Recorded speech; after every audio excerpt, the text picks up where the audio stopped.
আল্লাহ তাআলা বলছেন, রব্বানা লা তুজিগ কুলুবানা বা'দা ইয হাদাইতানা ওয়া হাব লানা মিন লাদুনকা রাহমাহ ইন্নাকা আনতাল ওয়াহ্হাব। এটা অনেক গুরুত্বপূর্ণ দোয়া যে হে আল্লাহ, হেদায়েত দেওয়ার পরে আবার হেদায়েতটা ছিনিয়ে নিয়েন না, আমাদের অন্তরকে বক্রু করে দিয়েন না, বাঁকা করে দিয়েন না, এবং আপনার তরফ থেকে আমার রহমত চাই, নিশ্চয় আপনি পরম দাতা। এটা অন্যতম একটা দোয়া, অর্থাৎ হেদায়েতের উপরে থাকার দোয়া। মানুষের জন্য অনেকে বলে না যে দোয়া করেন হুজুর, গাড়ি যাতে করতে পারি, বাড়ি যাতে করতে পারি, জমি জায়গা, ব্যবসা ট্যাবসা, ঠিক আছে দোয়া চাওয়া, কিন্তু সবচেয়ে বড় দোয়া হচ্ছে হেদায়েতের জন্য দোয়া চাওয়া। আমি যাতে হেদায়েতের উপরে থাকতে পারি।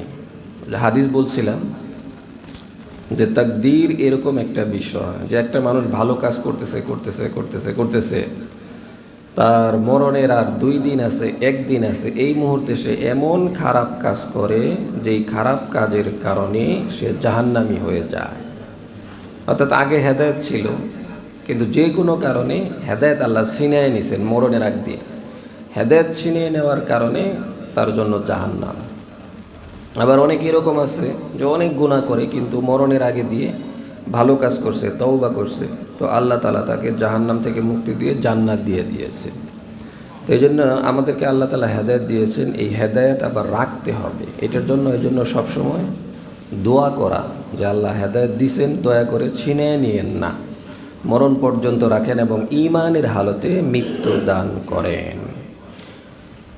রব্বানা ইন্নাকা জামিউন নাস লিয়াউমিল লা রাইবা ফীহি, হে আমাদের প্রভু, নিশ্চয় আপনি হাসরের ময়দানে আমাদেরকে একত্রিত করবেন, লিয়াউমিল লা রাইবা ফীহি, এতে কোনো সন্দেহ নাই। আমরা আপনার দরবারে যে একত্রিত হব এতে কোনো সন্দেহ নাই, আপনি করবেনই। ইন্নাল্লাহা লা ইউখলিফুল মিআদ, নিশ্চয় আল্লাহ তাআলা ওয়াদা ভঙ্গ করেন না, আল্লাহ তাআলা অঙ্গীকারকে ভঙ্গ করেন না। আল্লাহ মানুষের মতো না যে আগামীতে নির্বাচিত হলে এটা দিব ওইটা দিব, নির্বাচিত হওয়ার পরে শেষ। তো আল্লাহ যত ওয়াদা করেছেন, ওয়াদা দিয়েছেন, সমস্ত ওয়াদাকে আল্লাহ তাআলা অবশ্যই পূরণ করবেন। এর পরের দিকে আল্লাহ তাআলা বলছেন, ইন্নাল্লাযীনা কাফারু লান তুগনি আনহুম আমওয়ালুহুম ওয়ালা আওলাদুহুম মিনাল্লাহি শাইআ। 10 নং আয়াত থেকে যে যারা কাফের তাদের আমওয়ালুহুম, তাদের সম্পদ, ওয়ালা আওলাদুহুম, এবং তাদের সন্তান সন্ততি, আহলে আওয়াল যারা আছে, এগুলি আল্লাহর ব্যাপারে কিছুই করতে পারবে না। অর্থাৎ আল্লাহর সামনে এদের কোনো ক্ষমতাই নাই, এদের কোনো কিছুই গ্রহণ করা হবে না। ওয়া উলাইকা হুম ওয়াকুদুন নার, বরং তারা হবে জাহান্নামের জ্বালানি। তাদেরকে দিয়ে জাহান্নাম উদ্বোধন বা তাদেরকে দিয়ে জাহান্নামকে উত্তপ্ত করা হবে, জ্বালানো হবে। তাহলে সম্পদ, সেটা দিয়ে জাহান্নামকে জ্বালানো হবে, উত্তপ্ত করা হবে, সন্তানদেরকে দিয়ে এটা করা হবে। শানে নজুল হচ্ছে নজরানের অধিবাসী, তারা পারস্য রোমের বাদশার সামনে তারা বিভিন্ন কথা বলতেছিল।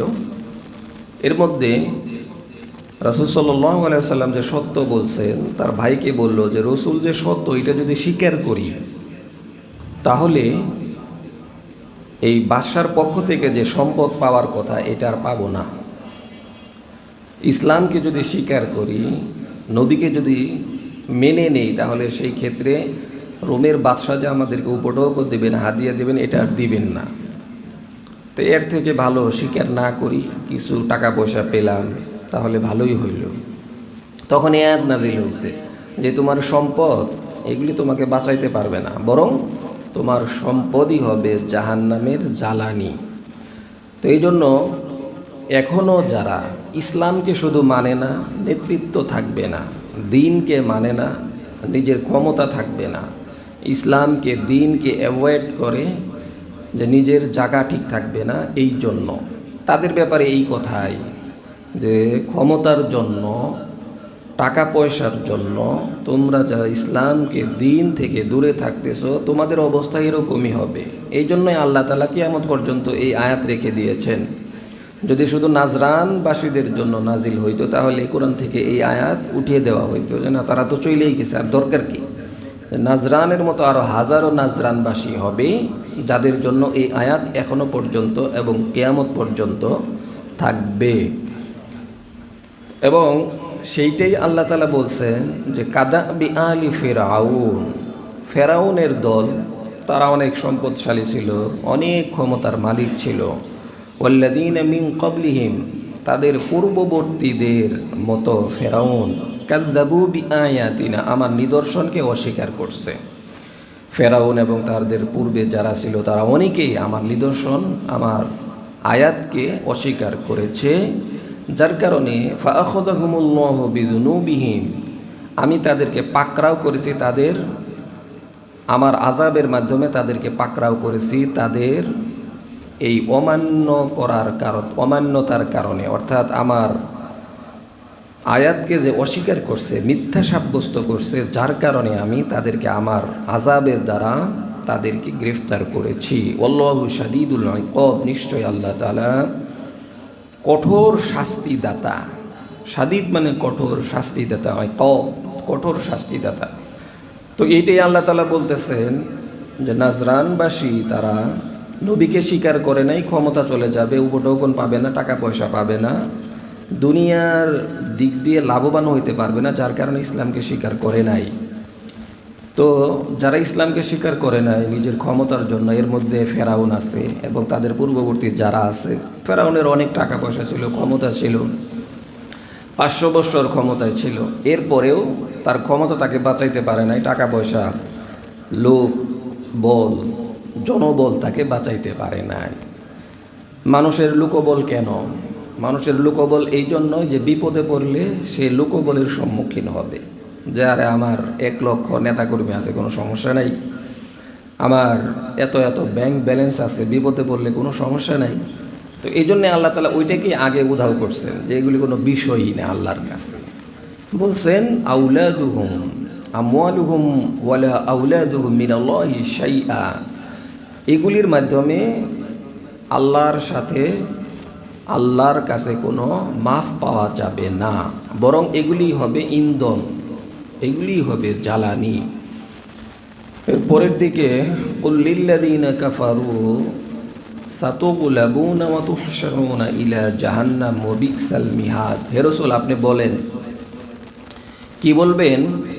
কাফেরদেরকে বলেন যে সাতুগলাবুন, অদূর ভবিষ্যতে তোমরা পরাজিত হবে, ওয়া তুহশারুনা ইলা জাহান্নাম, এবং তোমাদেরকে জাহান্নামে একত্রিত করা হবে, ওয়া বিসাল মিহাদ, এবং সেটা অত্যন্ত মন্দ, খারাপ জায়গা, কষ্টের জায়গা। এই আয়াতের শানে নুজুল হচ্ছে বদর যুদ্ধ থেকে ফিরে রাসূল সাল্লাল্লাহু আলাইহি সাল্লাম এক বাজারে আসলেন। বাজারে আসার পরে সেখানে ইহুদিদেরকে পেলেন। ইহুদিদেরকে বললেন যে বদরের অবস্থা তো তোমরা দেখছো, প্রেক্ষাপট কী হয়েছে, মুসলমানদের কিভাবে বিজয় হয়েছে, কাফেরদের কীরকম পরাজয় হয়েছে, এরকম পরাজিত হওয়ার আগেই তোমরা ইসলাম গ্রহণ করো।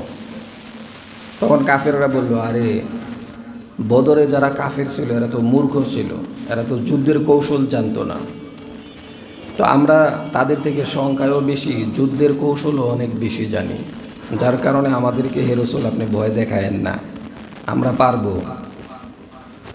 তো এর পরিপ্রেক্ষিতেই আল্লাহ তাআলা আয়াত নাজিল করলেন যে হে রাসূল আপনি বলেন, ওরা তো এই কথা বলতেছে পারবে, আর আপনি বলেন যে হে কাফেররা সাতুগলাবুনা, অদূর ভবিষ্যতে তোমরা পরাজিত হবে। রাসূলের ভবিষ্যৎবাণী যেটা আল্লাহ বলে দিয়েছেন, ওয়া তুহশারুনা ইলা জাহান্নাম, এবং তোমাদেরকে জাহান্নামে একত্রিত করা হবে, ওয়া বিসাল মিহাদ, সেটা অত্যন্ত নিকৃষ্ট জায়গা। কদ কানা লাকুম আয়াতুন ফি ফিআতাইনিল তাকাতা, আপনি তাদেরকে বলেন যে 2টা দল যুদ্ধের জন্য তারা এক জায়গায় একত্রিত হয়েছিল। ফিআতুন তুকাতিলু ফি সাবিলিল্লাহ, তাদের এক দল হচ্ছে আল্লাহর রাস্তায় জিহাদ করেছে, অর্থাৎ মুসলমানরা, ওয়া উখরা কাফিরা, আর আরেকটা দল যারা ছিল কাফের, ইয়ারাউনাহুম মিথলাইহিম রা'য়াল আইন। আর কাফেররা কি দেখছে? কাফেররা সচক্ষে দেখছে মুসলমানদেরকে ডবল ডবল আল্লাহ তাআলা দেখায় দিছেন, যে মুসলমানরা 313 না, মুসলমানরা 626 এরকম দেখছে। যার কারণে কাফেররা ভয় পেয়ে গেছে এবং মুসলমানদের দিলের মধ্যেও প্রশান্তি আসছে, সাহস বাড়ছে। ওয়াল্লাহু ইউআইয়িদু বিনাসরিহি মান ইয়াশা। আল্লাহ তাআলা যাকে ইচ্ছা তাকে নিজের কুদরতের দ্বারা, হাতের দ্বারা সাহায্য করেন। ইন্না ফি যালিকা লাইবরাতাল লিউলিল আবসার। নিশ্চয় যারা চক্ষুষ্মান, যারা জ্ঞানী, তাদের জন্য এই সমস্ত নসিহত হচ্ছে ইবরত, শিক্ষার বিষয় তাদের জন্য। তো এখানে বদরের যুদ্ধের কথা আসছে। বদরের যুদ্ধের ইঙ্গিত দেওয়া হয়েছে যে তারা দুই দল ছিল, দুই দলের মধ্যে একদল মুসলমান ছিল আর একদল কাফের ছিল। আর কাফেররা সচকেই দেখছে, মুসলমানদেরকে ডাবল দেখছে, যার কারণে তারা তাদের যে মনের শক্তি ছিল এটা দুর্বল হয়ে যায় আর মুসলমানদের মনের শক্তি বেড়ে যায়। আর আমি মুসলমানদেরকে বিজয়ী হিসেবে কবুল করি। বদর হচ্ছে মদিনা থেকে 130 কিলো দূরে অবস্থিত। বদর কেন? সেখানে এক লোকের নাম ছিল, সেই লোক একটা কূপ খনন করে, এই কূপের মধ্যে চাঁদের আলো ডাইরেক্ট পড়ত। চাঁদের আলো ডাইরেক্ট পড়ার কারণে, আর চাঁদকে যেহেতু আরবিতে কমর যেরকম বলা হয়, আবার বদরও বলা হয় আরবিতে, যেহেতু চাঁদের আলো সেখানে পড়তো, আর ওই কূপের নাম হলো বদর। আর ওই কূপের চতুর্পাশকেই 4 কিলোমিটারকেই বদরের ময়দান বলা হয়। তো এর প্রেক্ষাপট হচ্ছে যে মক্কার এক কাফেরকে মুসলমান কর্তৃক ভুলক্রমে সে হত্যা হয়। হত্যা হওয়ার পরে রাসূল সাল্লাল্লাহু আলাইহি ওয়াসাল্লাম তাকে মুক্তিপণ বা হত্যার যে জরিমানা রয়েছে সেটা দিতে চেয়েছিলেন, কিন্তু তারা সেটা মানে নাই। এবং মক্কার এক বণিক দল, তারা ব্যবসা করতে আসছিল, তো মুসলমান কর্তৃক তারা আক্রান্ত হয়েছে এই ধরনের একটা খবর ছড়িয়ে পড়ে কাফেরদের মধ্যে, মিথ্যা খবর, যার কারণে তারা বদরের দিক দিয়ে হামলা করতে আসে। এই জন্যই বদর সংগঠিত হয়, আরও বিভিন্ন কারণ আছে। তো বদরের যুদ্ধে মুসলমানদের সংখ্যা ছিল 313, আর কাফেরদের সংখ্যা ছিল 1000। তো 1000 কোথায় আর 313 কোথায়? মুসলমানদের তরবারির সংখ্যা ছিল মাত্র 8টি তরবারি ছিল, আর কাফেররা 600 একদম অস্ত্রে সজ্জিত ছিল তারা। মুসলমানদের উট ছিল 70টা মাত্র, আর কাফেরদের উট ছিল 700। আর ঘোড়া ছিল মুসলমানদের 2টি, আর কাফেরদের ঘোড়া ছিল 300। তাহলে কত তফাৎ? 313 কই 1000 কই? উট ছিল 70 মুসলমানদের, তাদের ছিল 700। মুসলমানদের ছিল ঘোড়া মাত্র 2টা আর তাদের ছিল 300। অনেক বড় তফাৎ। কিন্তু বিজয়ী হয়েছে কারা? বিজয় হয়েছে মুসলমানরা। কারণ কি? আল্লাহ তাআলা বলছেন, ওয়াল্লাহু ইউআইয়িদু বিনাসরিহি মান ইয়াশা। আমি আল্লাহ তাদেরকে নিজ হাতের দ্বারা, কুদরত দ্বারা তাদেরকে সাহায্য করছি।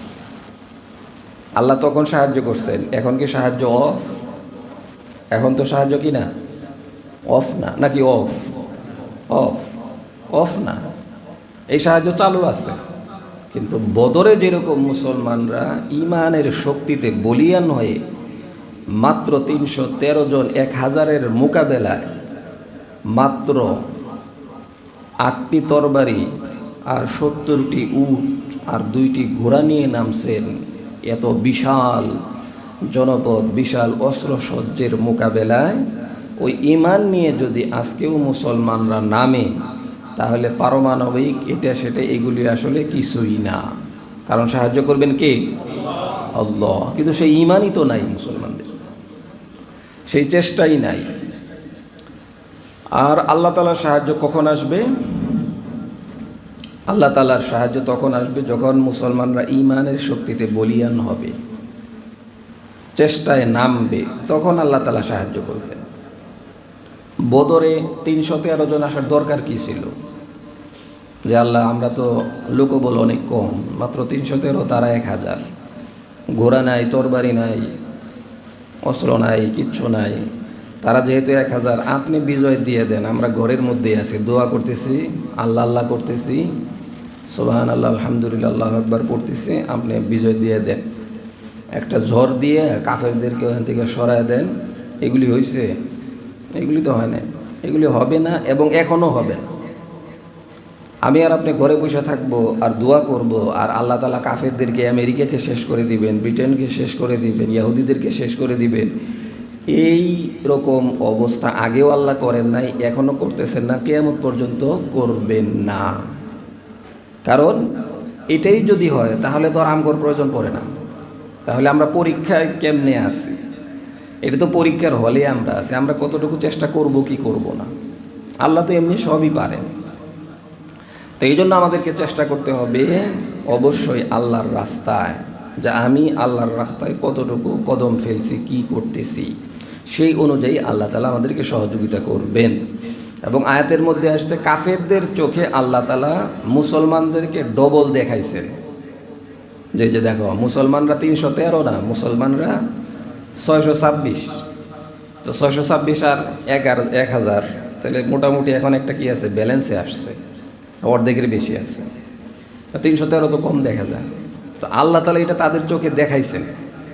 এবং সাহাবায়ে কেরাম যুদ্ধের পরে বদর যুদ্ধের কাহিনী রাসূলের কাছে বর্ণনা করেছেন যে আমি তরবারি উঠিয়ে কোনো কাফেরকে মারতে গেছি, তরবারি চালানোর আগেই দেখছি তার গর্দান 2 ভাগ হয়ে গেছে, শরীর থেকে আলাদা হয়ে গেছে। কে মারল? ফেরেশতারা মারছে। এবং আল্লাহ তাআলা বলছেন যে বিবদরিউ, যে আমি বদরে ফেরেশতাদের মাধ্যমে তাদেরকে সহযোগিতা করেছি। কেউ কেউ বলছেন যে 5000 ফেরেশতা পাঠাইছি, বিভিন্ন জনে বিভিন্ন সংখ্যা বলছে। তো আল্লাহ তাআলা ফেরেশতাদের মাধ্যমে মুসলমানদেরকে সাহায্য করছেন। এখনও যদি সেই তাকত নিয়ে, সেই ঈমান নিয়ে, ঈমানের শক্তিতে বলীয়ান হয়ে মুসলমানরা যুদ্ধে নামে, তো সেই 5000 যে রিজার্ভ ফেরেশতা আছে তাদের মধ্য থেকে অনেক ফেরেশতা এই মুসলমানদের সাহায্যকারী হয়ে যাবেন। ওয়ালা তাহিনু ওয়ালা তাহজানু ওয়া আনতুমুল আ'লাউনা ইন কুনতুম মুমিনিন। ভয় নাই, টেনশন নাই, দুর্বার গতিতে সামনে আগাও, বিজয়ের মালা আল্লাহ তাআলা তোমাদের গলায় পরিয়ে দিবেন। কিন্তু শর্ত কি? ইন কুনতুম মুমিনিন, যদি তোমরা মুমিন হইতে পারো, তাইলে। মুমিন উপরে, কিন্তু ভিতরে পাক্কা মুনাফিকি, তাহলে হবে না, তাহলে নুসরত আসবে না, সাহায্য আসবে না। তখনই সাহায্য আসবে যখন তুমি মুমিন হইতে পারবে। তো বদরে আল্লাহ তাআলা এইভাবে মুসলমানদেরকে সাহায্য করেছেন। এবং 5000 ফেরেশতা কিয়ামত পর্যন্ত রিজার্ভ আছে। যে কোনো সময় মুসলমানরা আল্লাহর রাস্তায় যখন লড়বে, এদের মধ্যে থেকে ফেরেশতা পাঠায় আল্লাহ তাআলা বদরের ন্যায় মুসলমানদেরকে আবার সাহায্য করবেন। এই জন্য আফগানিস্তানে বই লেখছে যে আফগানিস্তানে আমি আল্লাহকে দেখেছি, আফগানিস্তানে আমি আল্লাহকে দেখেছি। আল্লাহ তো সব জায়গায় আছে। তো কেমনে লেখছে এটা? যে আল্লাহর কুদরত সেখানে প্রকাশ পাইছে। সোভিয়েত ইউনিয়ন, রাশিয়া, এত বড় দেশ, এখনও যে বড়, অনেক বড়, এটা তো 7 টুকরা হয়েছে, তালেবানরা করছে। কেমনে সম্ভব? এরপরে নেটো বাহিনী, প্রায় 60টা দেশ, আমেরিকা, ব্রিটেন, ফ্রান্স, এই সমস্ত পরাশক্তিগুলি একসাথে লাগছে আফগানিস্তানের পিছনে। 20 বছর পর্যন্ত যুদ্ধ করছে, কিন্তু শেষ পর্যন্ত বিজয় কার হয়েছে? আফগানিস্তানের মুসলমানদের। বিজয় তাদের কদমে চুম্বন করেছে। আর কাফির যারা ছিল, আমেরিকা, ব্রিটেন, নেটো বাহিনী, শিয়ালের মতো পালাইতে বাধ্য হয়েছে। এমনভাবে পালাইছে যে বিমানের কোন জায়গায় কে ধরবে হুঁশ নাই, বাঁচবে কি মরবে, এই দৃশ্য তো আমরা দেখছি যে পালাইতে পারলে বাঁচে। এটা কিভাবে সম্ভব? এটা হইতেই পারে না, এটা মাথায় ধরবেই না। সারা পৃথিবী একদিকে আর আফগানিস্তান একদিকে, যাদের পারমাণবিক নাই, এটা নাই সেটা নাই, আর এগুলি না থাকা সত্ত্বেও এই পরাশক্তিগুলিকে কিভাবে নস্যাৎ করে দিল আফগানিস্তান। আফগানিস্তানে আমি আল্লাহকে দেখেছি যে এমন এমন ট্যাঙ্ক, রাশিয়ার এমন এমন যুদ্ধাস্ত্র ট্যাঙ্ক আসতেছে, তো আফগানিরা, তালেবানরা ফালাম তাকতুলুহুম ওয়ালাকিন্নাল্লাহ কাতালাহুম ওয়া মা রামাইতা ইয রামাইতা ওয়ালাকিন্নাল্লাহ রামা, যে হে রাসূল আপনি বালু নিক্ষেপ করেন নাই, বালু তো নিক্ষেপ করছে আমি, আল্লাহর কুদরত নিক্ষেপ করছে বালু, সেই বালু আমি কাফেরদের চোখে চোখে পৌঁছায় দিছি, আর তাতে করে তারা আপনাকে দেখে নাই, আপনি হিজরত করে চলে গেছেন মদিনাতে।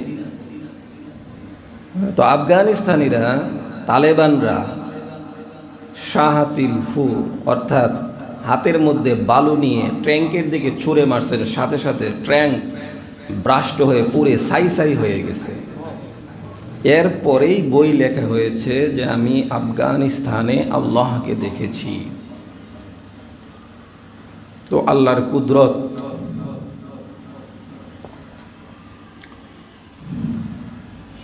তখন আসবে যখন ঈমানের বলে সবাই শক্তিমান হবে। এরপরে দেখা গেছে যে বিভিন্ন সময়ে তালেবানদের হাতে টাকা নাই, পয়সা নাই, তো তারা কি করবে? এরপরে রাশিয়ার যে বিমান ভূপতিত হয়েছে বা যেই গুলি তারা ছুটছে, সেগুলি পরীক্ষা নিরীক্ষা করার জন্য আমেরিকা আবার কিনতে চাইছে। এটা যে কি মারলো, এটা পরীক্ষা করার জন্য তারা এটা কিনতে চাইছে। তো বেশি টাকা, এটা নতুন থাকলে যেই দাম তার থেকে ডাবল দামে আমেরিকার কাছে তারা বিক্রি করছে। তো এরপরে তালেবানরা বলছে যে আমাদের ওই সময়ে চলার ব্যবস্থা আল্লাহ তাআলা করে দিচ্ছে কাফেরদের। এইভাবে মূসা আলাইহিস সালামকে আল্লাহ তাআলা কোথায় লালন পালন করছে? ফেরাউনের ঘরে, শত্রুর ঘরে আল্লাহ তাআলা মূসা আলাইহিস সালামকে লালন পালন করছে। তোরটা খামু, তোরটা বরমু, তোরাই সাইজ করব, এইভাবেই আল্লাহ তাআলা সিস্টেম করছে। এজন্য মুসলমানদের জন্যই সব কিছু। এই যে বলে যে কাফেরদেরকে আপনারা খারাপ বলেন, তাহলে মোবাইল চালান কা? তো ওরা তো আমাদের গোলাম, মুসলমানরা হচ্ছে রাজা। তো গোলাম বানাবে, মুসলমানরা ব্যবহার করবে। তো যাই হোক, তো বদরে আল্লাহ তাআলা যেভাবে সাহায্য করেছেন, মুসলমানদেরকে সাহায্য করবেন কিয়ামত পর্যন্ত। তো ঈমান পাকাপুক্ত থাকতে হবে, আমলের বলে বলিয়ান হইতে হবে, তাহলে আল্লাহ তাআলা এখনো এনি টাইম আল্লাহ তাআলা সাহায্য করবেন। কিন্তু আমরা আল্লাহর সাহায্য থেকে মুখ ফিরিয়ে নিয়েছি। ঈমান না আমল, দুইটা থেকে মুখ ফিরানোর কারণে আজকে মুসলমানরা পদে পদে মার খাইতেছে, এবং এইভাবে যতদিন চলবে মুসলমানরা মার খাইতেই থাকবে। যতদিন পর্যন্ত মুসলমানরা তাদের আগের ঈমানে ফিরে না আসবে, ততদিন পর্যন্ত তাদের আসল ব্যাকগ্রাউন্ডে ফিরে যেতে পারবে না। এই জন্য ঈমানের বলে বলিয়ান হইতে হবে। এরপরের দিকে যুয়্যিনা লিন-নাস হুব্বুশ শাহওয়াত মিনান নিসাই ওয়াল বানিনা ওয়াল কানাতিরিল মুকানতারাতি মিনাল যাহাবি ওয়াল ফিদ্দাতি ওয়াল খায়রিল মুসাওওয়ামাতি ওয়াল আনআমি ওয়াল হারথ যালিকা মাতাউল হায়াতিদ দুনিয়া ওয়াল্লাহু ইনদাহু হুসনুল মাআব। যুয়্যিনা মানুষের কাছে লোভনীয় করা হয়েছে, আকর্ষিত করা হয়েছে হুব্বুশ শাহওয়াত, মনের চাহাত। কি কি মনের চাওয়াটা? কি? মিনান নিসা, মেয়েদেরকে, স্ত্রীদেরকে আকাঙ্ক্ষার বস্তু বানানো হয়েছে, লোভ লালসার বস্তু বানানো হয়েছে, আল্লাহর তরফ থেকেই বানানো হয়েছে। ওয়াল বানিন, এবং সন্তান সন্ততি যারা আছে এদেরকে আকর্ষণ করে তৈরি করা হয়েছে। গর্ব করে না, আমার এরকম স্ত্রী, আমার এরকম সন্তান, এটাকে সে ভালোবাসে, লোভনীয় করে তৈরি করা হয়েছে। ওয়াল কনাতিরিল মুকান্তরাতি মিনাল যাহাবি ওয়াল ফিদ্দাহ, এবং কারুকার্জিত সোনা এবং রূপাকে মানুষের জন্য লোভনীয় করে তৈরি করা হয়েছে। যে স্বর্ণ গহনা এগুলিকে মানুষের মনে ধরে এরকম করেই তৈরি করা হয়েছে। স্বর্ণের দাম তো বহু করে বাড়তেছেই। ওয়াল ফিদ্দাহ এবং রূপা এগুলিকে মনের আকর্ষণ করে তৈরি করা হয়েছে। ওয়াল খৈলিল মুসাওয়ামা, খৈল মানে হচ্ছে ঘোড়া, মুসাওয়ামা মানে প্রশিক্ষিত ঘোড়া, শিক্ষিত ঘোড়া। এবং প্রশিক্ষিত ঘোড়াকেও মানুষের জন্য চাহিদা সম্পন্ন লোভ লালসা করে তৈরি করা হয়েছে, যে আমার যদি এরকম একটা ঘোড়া থাকতো, প্রশিক্ষিত ঘোড়া। ওয়াল আনআম, এবং চতুষ্পদ জন্তু, হাজারো গাভী, হাজারো ছাগল, এগুলি যদি আমার থাকতো, খামার, এগুলিকে মানুষের মনের আকর্ষণ দিয়ে তৈরি করা হয়েছে। ওয়াল হার্স, এবং খেতি, বাগান, ক্ষেত, খামার, এগুলিকে মানুষের মনের চাহাত, মনের আকর্ষণ দিয়ে তৈরি করা হয়েছে। কে তৈরি করছে? আল্লাহ। আল্লাহ বলছেন আমিই তৈরি করছি। এটার ব্যাপারে আকর্ষণ লাগবে, তোমাদের স্ত্রীর ব্যাপারে আকর্ষণ থাকবে। এবং এইটা অন্য জায়গায় বলছেন ফিতনা। এই ফিতনার জায়গায় সর্বপ্রথম আনছেন মহিলাদেরকে আল্লাহ তাআলা। ইন্না আউয়ালু ফিতনাতু বানি ইসরাঈল কানাত ফিন নিসা, বনি ইসরাইলের মধ্যে সর্বপ্রথম ফিতনা যে ছড়াইছে এটা মহিলাদের দ্বারা। এবং এটা হচ্ছে অন্যতম একটা ফিতনা, যে একটা মহিলা যদি খারাপ হয় তাহলে স্বামীর দুনিয়াও শেষ, আখেরাতও শেষ। ফ্ল্যাটের অমুক ভাই তোমার নিচে চাকরি করে, ঢাকা শহরে একটা ফ্ল্যাট কিনে ফেললো, আর তুমি কি করছো? এইবার ছেলে মেয়ে নিয়ে যুদ্ধ শুরু। এর আগে তো একা কইতো, এখন ছেলে মেয়েদেরকেও কি করছে? লালায় দিচ্ছে। তোর বাপরে কি করে? পাশের ফ্ল্যাটে অমুক করছে, তমুক করছে, তুমি কি করো? তো আপনাকে সে জাহান্নামী বানায় ছাড়বে, এই জন্য সে রেডি আছে। আর আপনি যদি শক্ত না হন তাহলে এই কুলো গেছে, সেই কুলো গেছে। তো এগুলিকে আল্লাহ তাআলা চিত্তাকর্ষণ, মানুষের আকর্ষণ করে তৈরি করছে, আল্লাহই বলছেন। কিন্তু সেখান থেকে বাঁচতে হবে, এগুলি ফিতনা, এগুলি থেকে বাঁচতে হবে। অনেক সোনা আমার দরকার, 500 ভরি স্বর্ণ দরকার। আর এখন তো মাশাআল্লাহ আমাদের দেশে নির্বাচন হোক, অনির্বাচন হোক, বা যারা বিভিন্ন এই যে নির্বাচনে দাঁড়াইছে, এদের অধিকাংশই নিজের থেকে স্ত্রীদের সম্পদ বেশি। এর টাকাই নাই। মন্ত্রী কিন্তু টাকা নাই, এমপি টাকা নাই, অমুক বড় ব্যবসায়ী টাকা নাই, অমুক বড় আমলা টাকা নাই। টাকা কার আছে? সব ওয়াইফের টাকা। ওয়াইফ কি চাকরি করলো আল্লাহ জানে, হ্যাঁ কোটি কোটি টাকার মালিক হয়ে গেছে অধিকাংশ। ওই হলফনামায় দেখেন, খেয়াল করে। তো এগুলি মিথ্যার আশ্রয়, দুর্নীতির আশ্রয়। কিন্তু আবার যখন ধরে তো দৌড়ের উপরে হেয়ে থাকে গেলে, এইটাই বুঝি না। এখন তো দৌড়ের উপরে তারাই আছে, স্ত্রীরা না দৌড়ের উপরে থাকার কথা। তো যাই হোক, যে যেমন করবে এর ফলাফল অবশ্যই পাবে। তো এগুলিকে চিত্তাকর্ষণ করে তৈরি করা হয়েছে। তো আল্লাহ তাআলা এরপরে বলতেছেন যালিকা মাতাউল হায়াতিদ দুনিয়া, এগুলি হচ্ছে দুনিয়ার লোভনীয়, খুবই অল্প সময়ের জন্য। তো আল্লাহ বলতেছেন এগুলি তো আমি চিত্তাকর্ষণ করে তৈরি করছি, তাহলে এগুলির মোকাবেলায় আরও ভালো কিছু তোমাদেরকে বলি। সেটা কি? আল্লাহু ইনদাহু হুসনুল মাআব, আল্লাহ তাআলার কাছে এর থেকে আরও ভালো পরিণাম আছে, অনেক গিফট আছে। এটিকে আমি বলবো। তো এরপরে রসুলকে আল্লাহ তাআলা বলেন আপনি তাহলে এই খবর শোনায় দেন, কুল আউনাব্বিউকুম বিখাইরিম মিন যালিকুম লিল্লাযীনা তাকাউ ইনদা রাব্বিহিম জান্নাতুন তাজরি মিন তাহতিহাল আনহারু খালিদিনা ফিহা। যে আপনি তাদেরকে খবর শোনায় দেন একটা ভালো খবর, ওগুলির থেকে আর অনেক ভালো। কিসের স্ত্রী, কিসের সন্তান, কিসের কনাতিরিল মুকান্তরাতি মিনাদ যাহাবি ওয়াল ফিদ্দা ওয়াল খাইরিল মুসাওয়ামা ওয়াল আনআম ওয়াল হারস, এগুলির থেকে আরও বেস্ট কিছুর কথা আমি বলতেছি। যে স্ত্রীর মোকাবেলায় থাকবে হুর, এক একজনকে 70টা করে হুর দেওয়া হবে। এই ভাল লাগে না এটা শুনলে? 70টা করে হুর দেওয়া হবে। তো এক স্ত্রীর জন্যই পাগল, তার জন্য পাগল। অনেক পুরুষ আছে যুবক বয়সে মেয়েদের প্রেমে পড়ে সব কিছু দিয়ে দিছে, হে পাগল হয়ে গেছে, শেষ পর্যন্ত আত্মহত্যাও করছে। তোমারে পাইলাম না, এই জীবনই আর রাখুম না, শেষ। হে এক মেয়ের লেগে জীবন শেষ করে দিল, আফসোস। তো এর থেকে আরো কত ভালো পাবে যে জান্নাতের যেই হুর, তাদের বর্ণনা বলে শেষ করা যাবে না।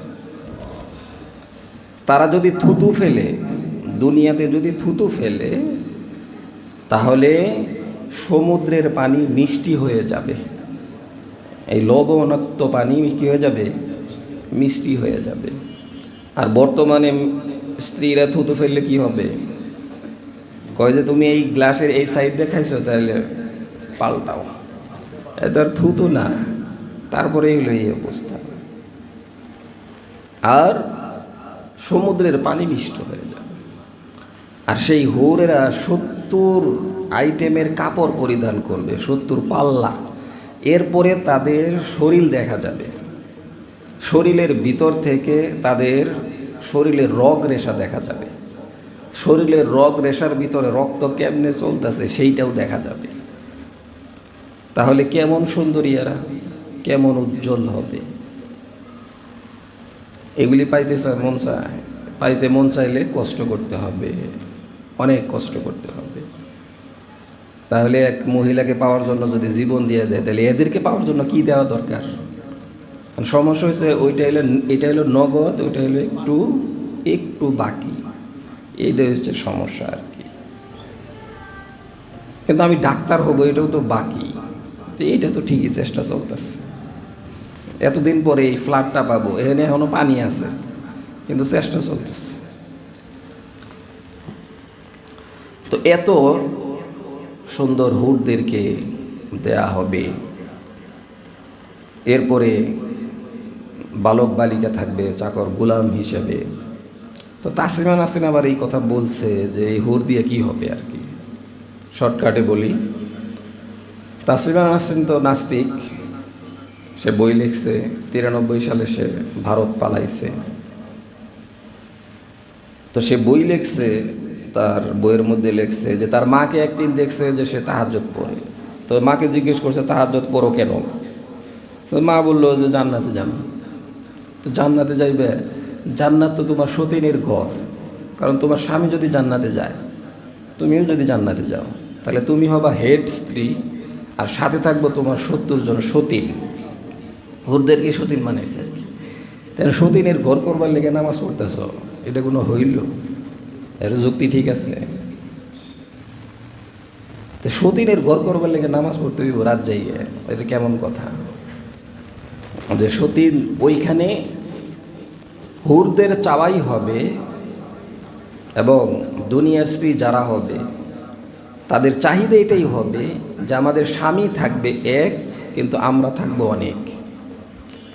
আর স্বামীদের চাওয়া থাকবে আমার স্ত্রী থাকবে অনেক, আমি থাকবো এক। যেরকম বাবা এক, এটা সবাই চায় যে আমরা 10 ভাই, বাবা একজন। আর যদি কয় আমরা 10 ভাই, বাবা 20টা, তাইলে হইল? তাহলে সর্বনাশ। তাহলে বাবা এক, সন্তান আমরা, ভাই আমরা কয়জন? 10 জন। পারে কে আমাদের সাথে? বাবা এক। আর যদি কয় যে আমি সন্তান একজন, বাবা হইল 20টা, তাহলে সর্বনাশ, শেষ। এটার মধ্যে কোনো ইজ্জত নাই। তাহলে আমাদের স্বামী এক, আমরা অনেক, এইটাই দাম্ভিকতা, এইটাই অহংকার। আর স্বামী অনেক স্ত্রী এক না, এটা অহংকারের বিষয় না, এটা জিল্লতির বিষয়। তো এভাবে আমরা উত্তর দিই তাসলিমা নাসরিনকে। সে তো আর মানান না মানুষ না। তো যাই হোক, শেষ করতেছে, আল্লাহ তাআলা বলতেছেন যে তোমাদেরকে এরকম তার মোকাবেলায় এরকম জান্নাত দেওয়া হবে যদি তোমরা কি করো? তাকওয়া অবলম্বন করো। জান্নাতুন তাজরি মিন তাহতিহাল আনহার, যেই জান্নাতের তলদেশ দিয়ে নহর সমূহ বইবে, খালিদিনা ফিহা, সেখানে তোমরা চিরকাল থাকবে। ওয়া আজওয়াজুম মুতাহহারা, এবং পবিত্র স্ত্রীদেরকে তোমাদেরকে দেওয়া হবে। ওয়া রিদওয়ানুম মিনাল্লাহ, এবং আল্লাহর পক্ষ থেকে সন্তুষ্টি। আল্লাহ বলবেন, বান্দারা তোমাদের উপরে আমি সন্তুষ্ট, আর কিছু লাগে না। আল্লাহু বাসীরুম বিল ইবাদ, আল্লাহ তাআলা বান্দাদের সব কিছুই তীক্ষ্ণ দৃষ্টিতে দেখতেছেন।